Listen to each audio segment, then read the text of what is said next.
শুরুর দিকে আমাদেরকে বিভিন্ন শক্তিশালী ইনস্টিটিউশন, শক্তিশালী যাদেরকে আসলে ডিপ স্টেট বলা হয়, তাদের থেকে আমাদেরকে অফার করা হয়েছিল যে আপনারা শেখ হাসিনার যে মেয়াদ আছে 2029 সাল পর্যন্ত সেটা শেষ করেন, আপনারা শেষ করেন, আমরা আপনাদেরকে সহযোগিতা করি। তাদের সার্টেন কিছু শর্ত ছিল যে তাদেরকে কিছু কিছু জায়গায় ফ্যাসিলিটেট করা, এবং তারা পুরো রোডম্যাপও করে নিয়ে এসেছিল যে বিএনপি নেতাদের তো সাজা আছে, তো সাজা থাকলে সাধারণভাবে নির্বাচন দিলেও তারা নির্বাচন করতে পারবে না। তো তাদের সাজাগুলো ইয়ে না করে আদালতের মাধ্যমে এগুলো লেংদি করে, আপনারা তো জানেন সেটা কিভাবে করা যায়। আদালতের ডেট ঘুরিয়ে ঘুরিয়ে তারেক রহমানের নিজের নামেও সাজা ছিল, সে যদি সাজাপ্রাপ্ত অবস্থায় থাকতো নির্বাচন হলেও তিনি বাংলাদেশের নির্বাচন অংশগ্রহণ করতে পারতেন না। তো তারা পুরো স্ট্র্যাটেজি আমাদেরকে সাজিয়ে দিয়েছিল যে কিভাবে ক্ষমতায় থাকা যায়, তাদের সাথে এক ধরনের নেগোসিয়েশন, সমঝোতার ভিত্তিতে। আমরা কিন্তু সেটাতে সায় দিইনি।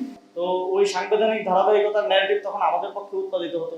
ডিপ স্টেট এজেন্সি যদি সাথে থাকতো তাহলে তো সবাই বলতে পারতো যে সংবিধান অনুযায়ী 29 সালে নির্বাচন হওয়া উচিত, তাহলে এই সরকার থাক 29 সাল পর্যন্ত।